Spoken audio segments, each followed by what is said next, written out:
What's it like to have fibromyalgia? Are there any revolutionary new ways to deal with it? And does cannabis really help?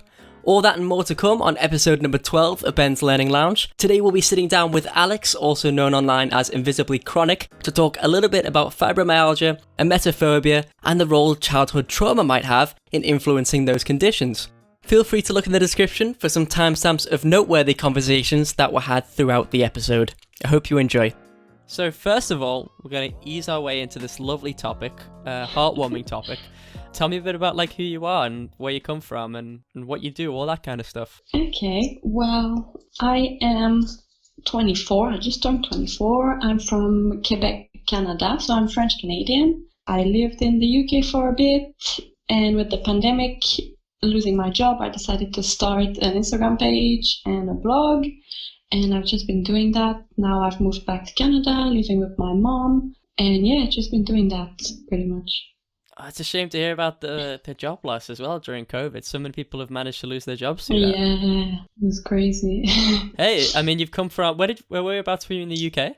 I was in Staines. Where? It's like southwest London, like a bit out of you see, I'd have no idea because I'm a northerner. So if it's south of Birmingham, you're gonna lose me. Oh, okay. Well, London, around London. London, yeah. Gotcha, London. Anyway, well, that's good. That's good to hear. And you mentioned you got an Instagram account, which is exactly how I think I found you through that. Yes. Because it's very good. People should definitely check that out. I mean, I'm gonna shout it out later, but here's a preemptive shout out nice. that Thank when you. we do bring it up, you have to go to the Insta account. It's full of good stuff, full of goodies.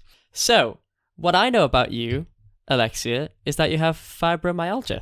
Yes, I do. Tell me a little bit about that. What's that like? I don't know how that works. Okay, so basically fibromyalgia is a chronic illness that is mostly described as widespread musculoskeletal pain, but it also has symptoms like brain fog, so it affects your head.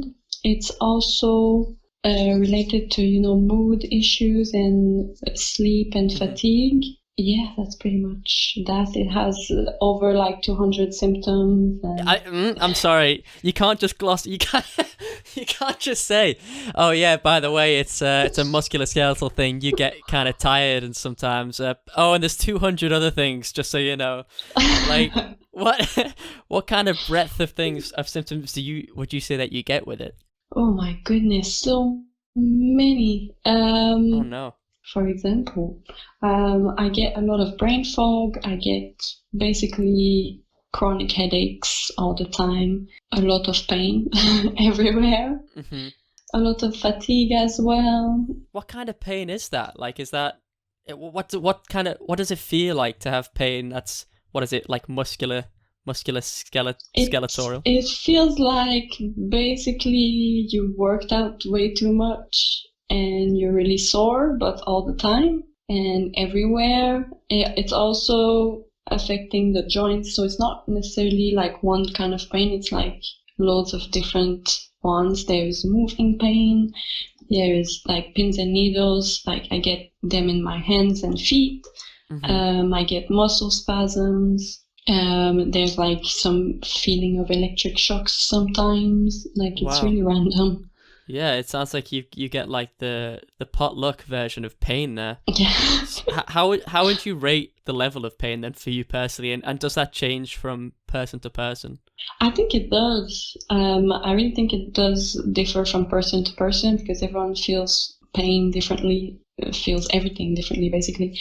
I would say it depends on the days as well. There's flare-ups, like today it's been raining and since yesterday I've just been in more pain than usual. It usually ranges at like a 5 maybe on a day-to-day basis, 5 out of 10. That's like a constant 5 as well. Yeah, always. Wow. There'll be a lot of people listening to this who probably have heard of fibromyalgia. I've heard a little bit more from it just due to my circles, with chronic fatigue, and I know that there's sometimes a little bit of overlap there, but like how does this get diagnosed is what I'm trying to ask. Do you just say you've got like a pain issue and it's that, or how do you know for sure that that's what it is? Can they look at your muscles and go, well, you have this? So that's the thing with fibro. There's no like specific test to get you diagnosed. It's basically an elimination game. Like you just do all the blood tests and everything to eliminate every other condition like arthritis and I don't know what other conditions, but there's so many blood tests to be done. And it's also with the symptoms, like I think doctors have a chart of like the different areas of where fibromyalgia patients have pain. I think there's like 13 different points where you're supposed to be in pain when you have fibro, and that's how they kind of diagnose it, but it's not like for sure. It's not like a blood test that diagnoses it. Yeah, because that's what you would expect, right? Of course, there are similarities here with CFS, that it's sort of like it's an elimination term. It's an umbrella term for the things that they don't fully understand what's going on. But have you found that to be particularly difficult for yourself? Because, I mean, when did you first start getting symptoms? Did you have an idea it was fibro then, or? I don't know, to be honest, because I've been in pain for a long time, like for basically my whole life. I don't remember a time when That's a lovely quote, isn't it? I don't remember a time where I didn't have pain like in my knees or in my back. I used to be really like sporty. I played hockey and soccer, and I did karate and dance and so many different things. But I was always in pain, and the doctors were just telling me to stretch more and that I was growing, and it was growing pains. And it just got worse progressively. So I don't know when it became fibro, or if it was always fibro, or I don't know. So is there a specific trigger that can cause it, or is it just one of those things that can just... Yes. Oh, there is? Yes. It can be random. It can also be hereditary. It can also be triggered by a trauma. It can be like an operation or any kind of trauma, really.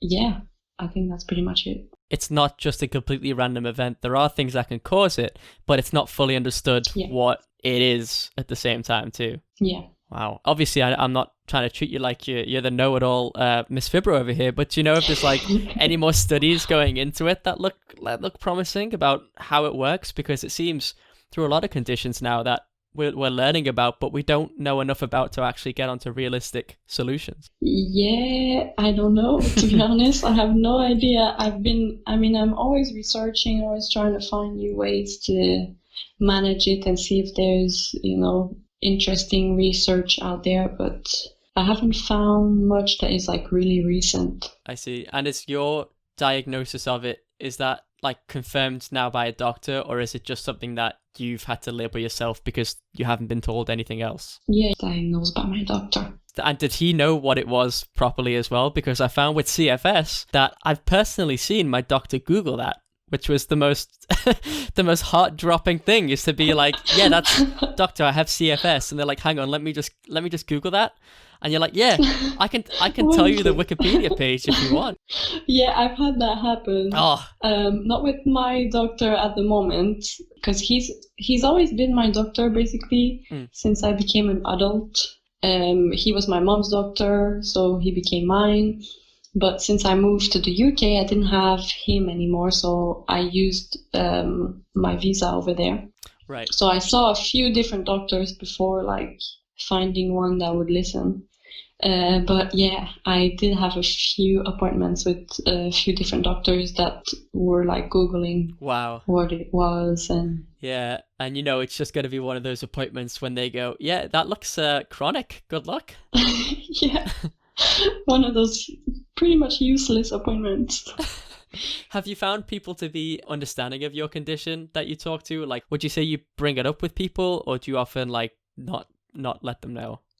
It depends on the people, but I'm not scared to bring it up. Like, I will bring it up, but I just don't like that people go Google it and then they come back to me and they're like, oh, it doesn't seem that bad, you've got this. I'm like, okay, thank you. Do they almost, because I found it with CFS that sometimes people just almost, it feels like they're wanting to help, but what it ends up being is they sort of trivialize the issue a little bit. Yes, because it makes them feel awkward, so they're just like, oh, you'll be fine, trying to make you feel better, but it's not really how it works. No, it's not. And yeah, I've seen, because you've got a blog, right? And that's where you kind of put a bit more of your thoughts about it on there. It's Invisibly Chronic, I think, isn't it? Yes, same thing as the Instagram.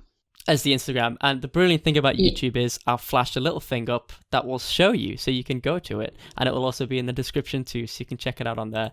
You know, this conversation isn't limited to one aspect, Alexa. You've got like a nice little range of things which you're having to deal with, right? And yes, I want to know a bit more about them. Nice sort of range. Yes, that's a good way to put it. It's like a pick and mix, just less pleasant.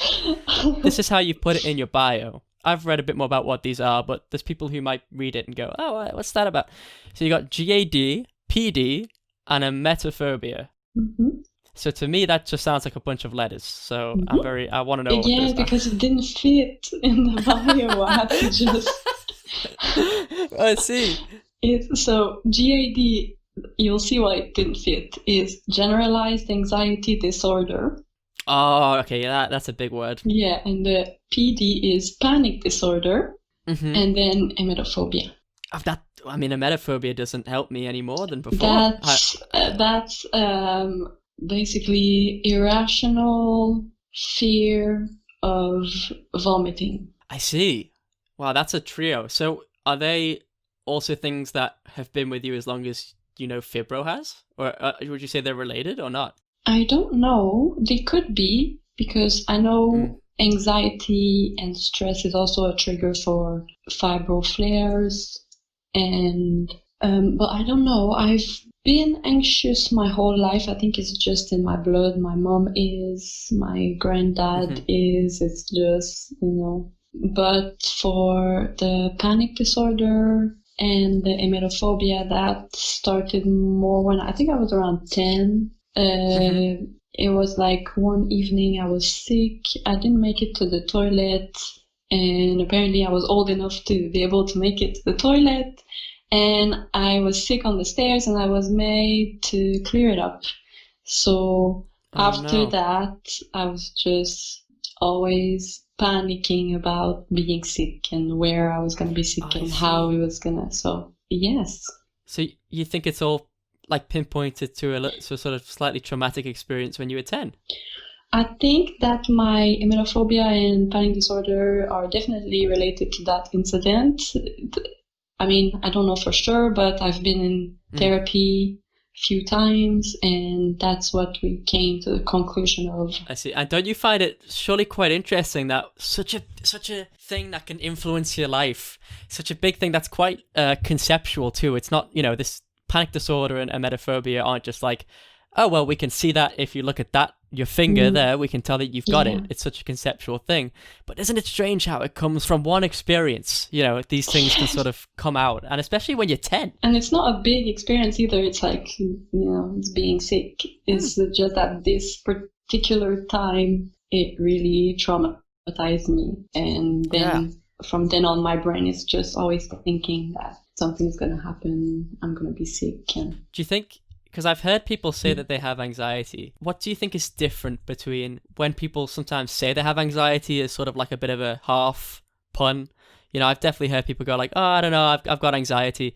And then you hear like general anxiety disorder. So what would you say is actually the difference between those? Well, I think anxiety is normal, like healthy anxiety, like, going to a job interview. It's normal to be anxious when you're going to a job interview or something like that. But when you have a generalized anxiety disorder, it's basically controlling your whole life. It's your thoughts are just running wild all the time.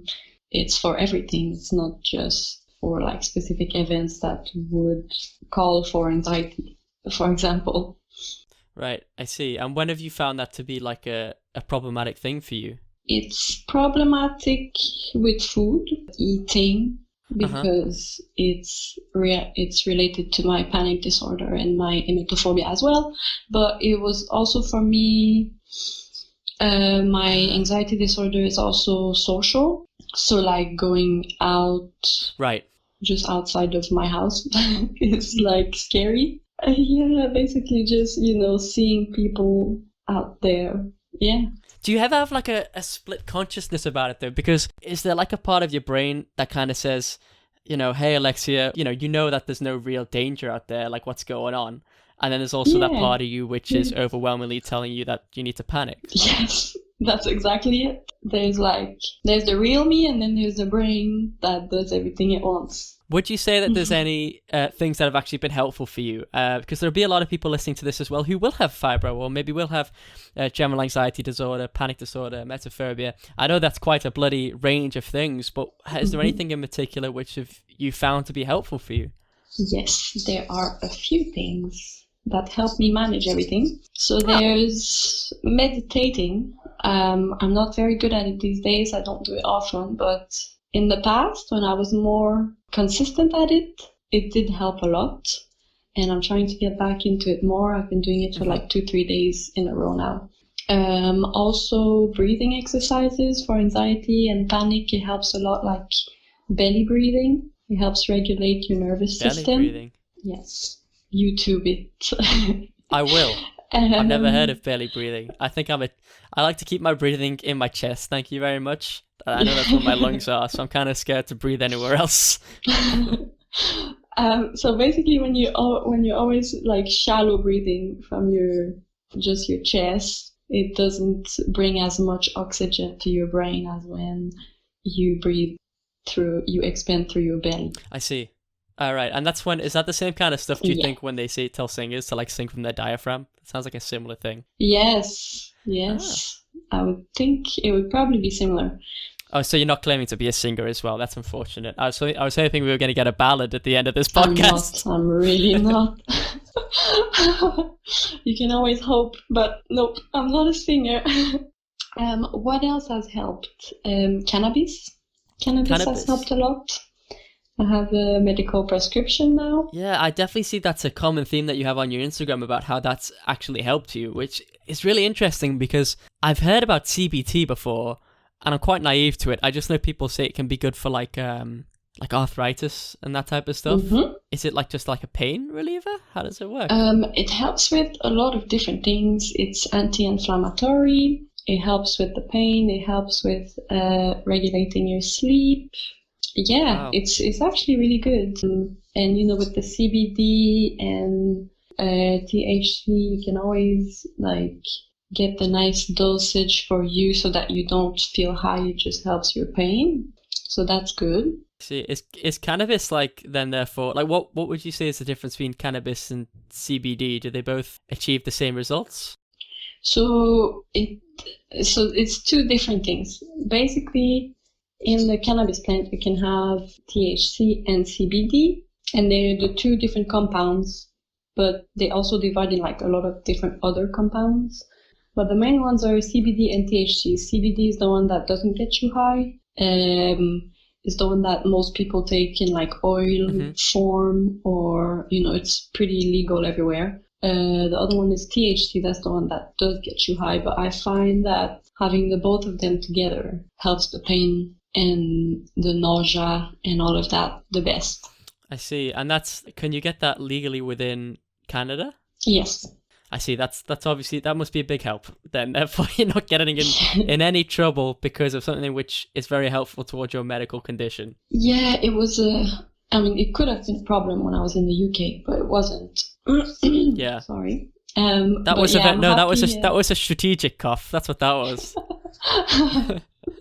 Exactly. But yeah, now that I'm back in Canada, I'm really happy because I get it, for one, much cheaper, for two, much safer, and now I have an actual prescription and I can't get in trouble for it. And have you found that because recently it's become more accepted, right, to use things like cannabis or CBD for medical things, but have you noticed a sort of more openness towards it over the past couple of years? I haven't been using it for really long, maybe a few years, but I have found that people are more open to it more and more. There's a lot of stigma still, and people that judge and that still think it's shooting up heroin or something. But people are getting around to it, and there's more and more research done about it, and I think we'll get there. Is it a conversation you've ever had with like a grandparent or a great grandparent? Not with my grandparents. I haven't really talked to them about it. Like, they don't know about my Instagram account or my blog, I don't think. I've had difficult conversations with my mom about it, but she's really come around to it. She's like now helping me with it and wanting to learn more about it. But I have had like some weird conversations with other people, not in my family, but some other people who are like close to me that have some strong opinions about it. But I just try not to get too much into it because I know that some people have like such strong opinions about it. There's nothing you can say that's going to make them change their minds. So I usually just go like, yeah, you're right. Yeah, especially at like Christmas dinner, right? That's like the best time, or those things, those conversations. You just have to be like, yep, you're right. Okay, I'm going to eat my food. Yeah, I'm not gonna lie. I'm kind of glad with the pandemic. Since I came back to Canada, I haven't had to go to like a family thing, or because no one can see anyone. So there are benefits. I got myself out of that for now. We'll see how it goes when the whole family's there and they start talking about my cannabis consumption. Who knew, for people who have general anxiety disorder and smoke weed, that in fact a lockdown can actually be somewhat beneficial? It is. I can stay home in my bed. What about other solutions then? Because I seen recently on your Insta you had something called, what's it called, like TENS? And you had like some nodes machine. On your back? Yes, it's like little electrodes that you put around your pain. Either you can put it anywhere, I think. And you can either put like 2 or 4, or I think some machines have more, but mine is smaller. And it basically, I don't fully know what it does, to be 100% honest with you, but I know it sends some kind of current or signal to your nerves to help reduce the pain, and it actually works. So that's good. Wow, it's incredible. It's like some RoboCop stuff that you probably got going on nowadays. As soon as it comes off, though, pain is back. So that's interesting. Yeah. So if you really wanted to have the full effect, you just have to be noded up all the time. Yeah, exactly. Well, it says you can use it for like longer periods of time, I think up to 36 hours, but it's not that easy to carry around. Like it says it's meant to be put in a pocket and you can walk around with it, but I can't remember what it's called. The cables, the little cables always like come off. I see. So you'll have it in your pocket and then one of the things will disconnect and then you'll be like, oh my God, it's painful. Why? And then you check and it's because the thing is not plugged in anymore. I mean, obviously that's difficult with portability, but I really like to hope that technologies like that continue to get funded and worked on, because it does sound like such it's like such cool. a strange miracle products that exist. I mean, obviously they don't, I'm not trying to claim that they solve everything, and I assume even with them on that you still have plenty of other issues, but it's a good step, right? Yeah, they help a lot. It's a really good step because I was really surprised. It was the first time I was trying it yesterday. I've had it for like a few weeks now, but I just haven't gotten around to YouTubing how to use it safely. So I finally did it yesterday, and it was really surprising. It worked so well, so well. But it's weird that as soon as one of the thing comes off, you feel it straight away that the pain is like back and strong. Yeah, it is strange. And I've seen, you know what it reminds me of? I don't know if you've seen this video. There's this new technologies that are coming out for people who have Parkinson's disease, but they're hooked up with these, if I remember rightly, they're hooked up with these electrodes. It was an old man, and he had it quite bad. I remember his hands were really, really trembling, and the machine that he was hooked up to would kind of send or fix the electronic signals going from his brain to his muscles, because usually they used to think, and this might be the wrong way, so don't take this as fact, but they used to think that the problem was the signal going from the brain to the muscle, when in reality we've learned more recently it's going back from the muscle to the brain, and it ends up with this like problematic circuit of some kind of it, assuming that it's there, and then that's what causes the tremors.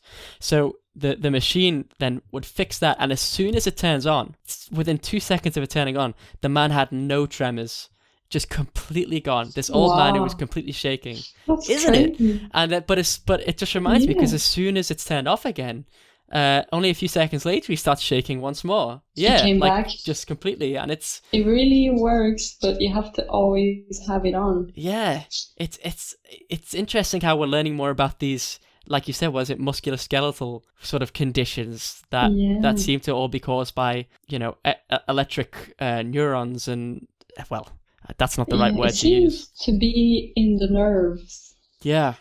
In the nervous system somewhere, there's a crack.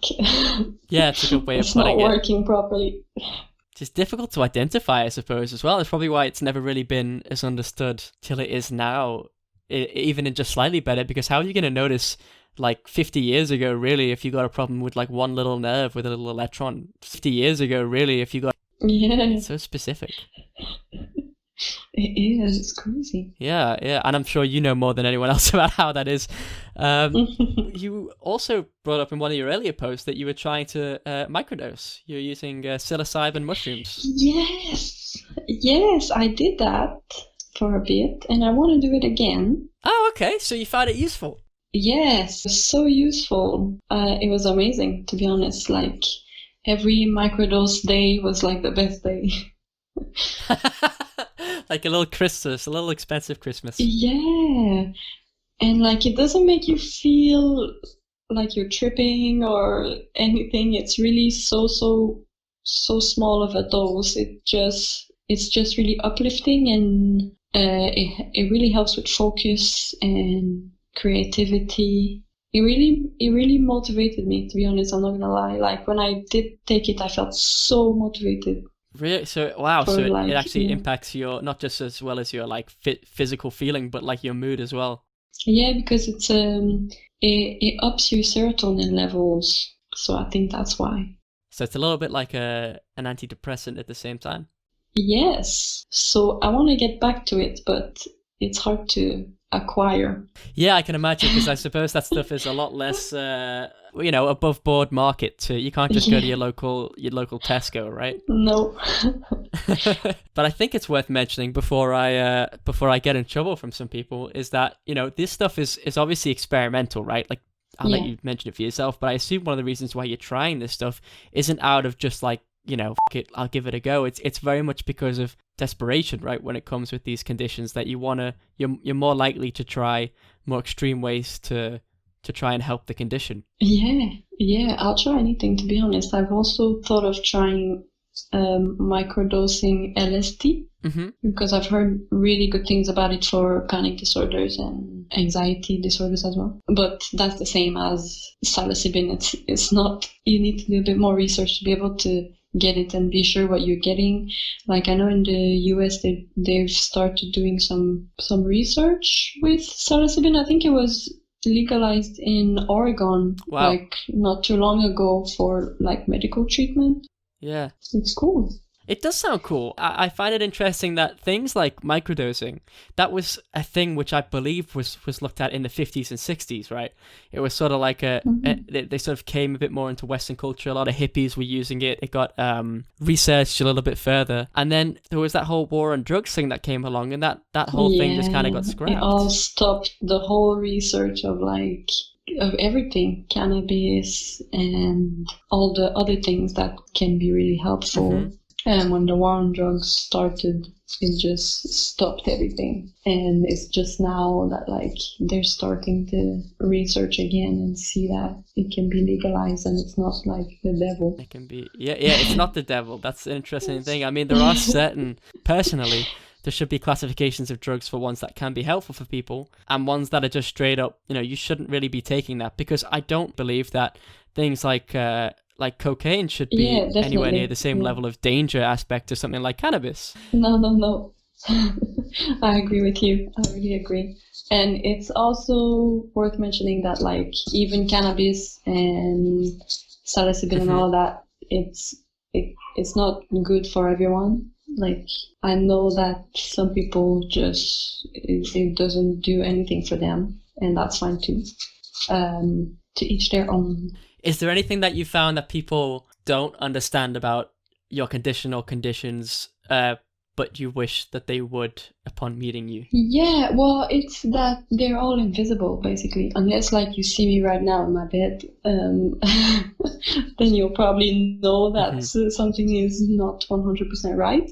But if I go out in public, then I'm not going to show it. So it's invisible, no one knows. And it's just, I guess, to get people to understand more that a lot of illnesses are in fact invisible, and that just because you're out doing something doesn't mean that you're actually not ill. Like, posing for pictures or, I don't know, just living your life, it doesn't mean that you're not sick anymore. It's just that you have to keep doing things, or else, you have to push through even if you feel like crap. Yes, yeah, and it seems the people who do make, and I want to use the word recovery lightly, but I will use it, they tend to be the optimistic types who are very much, pushing forward. And beforehand, you brought up, you were a very active person, you did a lot of sports, you seem to have this mindset of, wanting to get through things. You've been very active on your Instagram with supporting other people, and I think that kind of mindset of, all right, guys, we got this. I want to get on it. I'm going to do everything I can. I'm going to try these things. I know they're not fully 100% certain, but I'm going to go in there. Let's give it a go. I think it's those people who end up being the ones who can come out the other side and tell their stories. Yeah, well, I hope so. It's nice of you to say that. But what made you as well want to use your Instagram sort of information for people who don't know a lot about the illness? Yeah, I guess it was just because I had no one in my life that could understand it. And it was when the pandemic started. I was diagnosed right before the pandemic started, and then afterwards I didn't have a job anymore. So I was like, I'm stuck at home, no one understands me. I just felt like shit. So I decided to do this Instagram page. I didn't tell anyone. I just decided I'm just going to write anything and everything I feel like writing and just be free and not tell my family or friends or anyone. It's just going to be for me and people of the chronic illness community. And then I ended up telling my family, and they were very supportive. So that's good. But yeah, that's what got me to do it, is that I felt lost, basically. I just, I wanted to just write some stuff down, everything that was in my head. And then I found this huge community on Instagram that I didn't even know existed. And I learned so much on so many different conditions. It's crazy since I started my Instagram. Yeah, well, I want to say that you've done a brilliant job at educating people, and I feel all the more better knowledgeable for it. And it's brilliant to learn about other people who, although they have different conditions,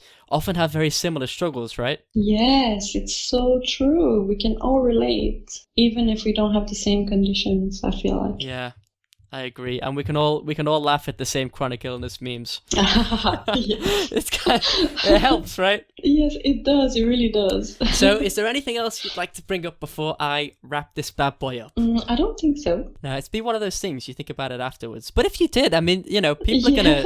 You've got a blog. People can always go on there and check out things that you said. It's not. You mentioned about obviously your experiences with cannabis. You even have workout things that you have on there. And also you bring up other people's experiences too. I felt very privileged that you let me write a blog for your blog page as well. So I want to thank you for that and opening up the borders for more people. Well, that's nice. Thank you for sending me your story. It's been really nice. People seem to be really liking it. So that's good. And I would bring up your Instagram, but I think I've brought it up about 7 times already, haven't I? Yes. Instagram, blog, anywhere else?